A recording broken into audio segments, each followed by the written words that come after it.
ألهاكم التكاثر حتى زرتم المقابر كلا سوف تعلمون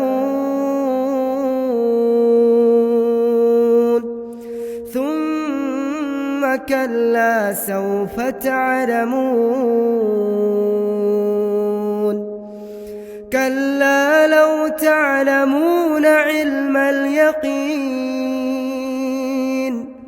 لترون الجحيم